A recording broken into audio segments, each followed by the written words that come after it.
Good morning, everyone. My name is Scott Young with Optrics Engineering, and this is another edition of the Optrics Insider. And then, of course, we have Sean Sturby, our Technical Services Manager. Our three topics today.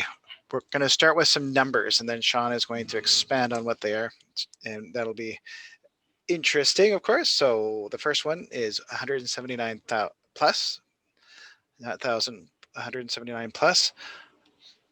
The next one is 60 billion, and then right now. All right, let's talk about the first one, 179 plus Microsoft portals for admins.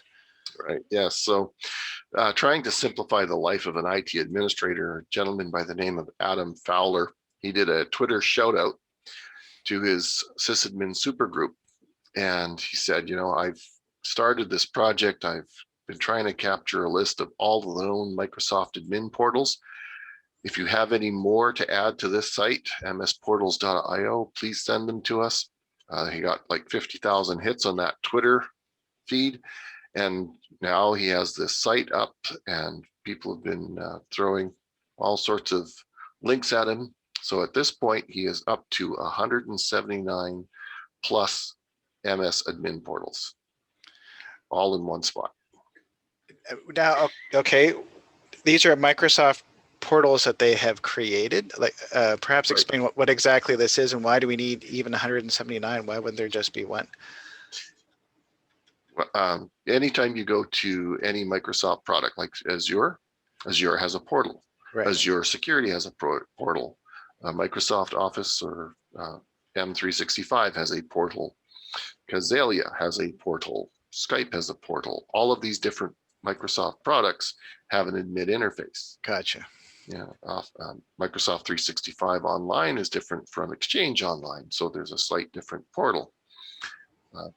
There's just too many of them. As one Twitter comment was, "Heaven help us. There are even more than I feared." That was Marvin P. Android.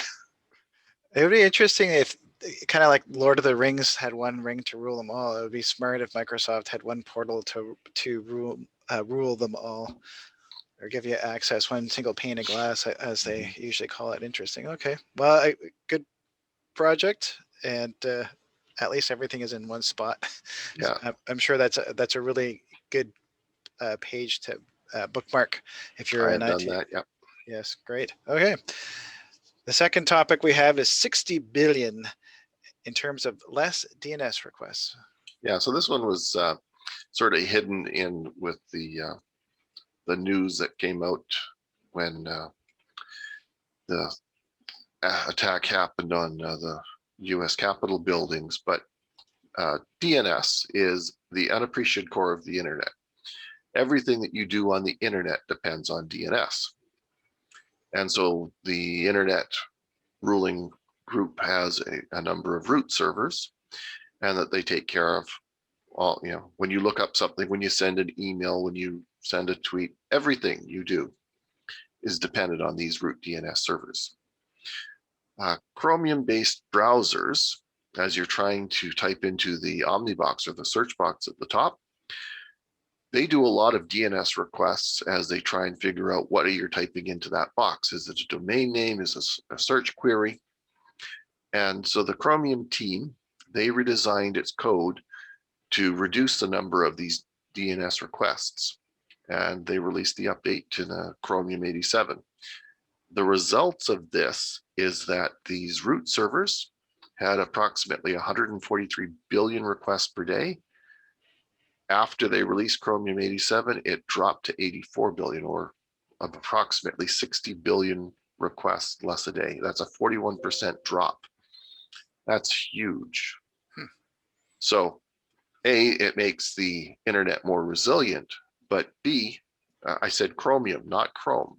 What is Chromium and why is it different from Chrome? Chrome, you can think of as the master or the parent of a number of browsers, including Chrome, Brave, Microsoft Edge, Opera, Vivaldi, and many, many others. So as these changes to this core code base that all of these other browsers are based on pushes out this same change to stop this lot of DNS requests, we can expect these number of requests to drop even more. So you have to be using the Chromium browser, not necessarily Brave or Chrome. No, any of these browsers are based on the Chromium code base. Oh, okay, gotcha. So Chromium is the master project, and Edge and Opera and Vivaldi are based on it. Gotcha. Interesting. Okay. It was nice to see that they're actually trying to make things more efficient. Because I'm sure that just puts less strain on their own servers that have to resolve all these DNS requests as well. So it's making the internet more resilient if somebody tries to do a denial of service attack against these root servers. Right. Well, we know that they can handle another 60 billion requests a day. Yeah, no kidding. Wow, that's impressive. All right, let's talk about our third and final topic. Right now, if you have a SonicWall, there is an urgent patch that you should. Right. So we mentioned this a while back that SonicWall was talking about various different products or products in their lineup that might have been exploitable with a 0-day. They have since not only confirmed that, but have also released the urgent patch. So if you have a SonicWall SMA 100, the patch is out now, and the recommendation is get the patch on immediately, even if it's going to interrupt your day. Get it out, get it in, get it working. Did they say exactly what it was or the hole that they were trying to patch? Not yet. Usually they wait until after everybody is patched before they say this is what was the problem and this is why we needed to patch it. If you give out that information too soon, the hackers will usually go after it and figure out what is the 0-day exploit, and other people will now start having a 0-day exploit. Okay. I guess that's not really the chicken before the egg, but it's more or less trust us, you want to patch us, and we'll tell you later why it's important so that you can get patched before hackers take advantage of it. Yes. Interesting. Okay. Anything else you'd like to add today, Sean? We do have one little bonus. Oh, okay. You might have seen a joke where it's make me a sandwich, no, sudo make me a sandwich, okay. It's a joke because sudo, S-U-D-O, is a super user utility within Linux. Right. Basically, you can log in as your regular user, and if you need to do something with the elevated privilege, you can use sudo to give yourself that root access.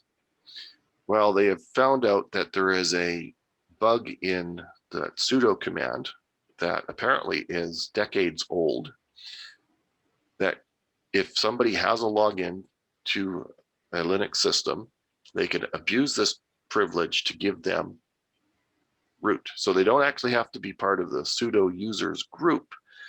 They can issue a sudo command with the correct tongue outlet or correct angle of whatever. And even though they're not supposed to get root access, they gain it.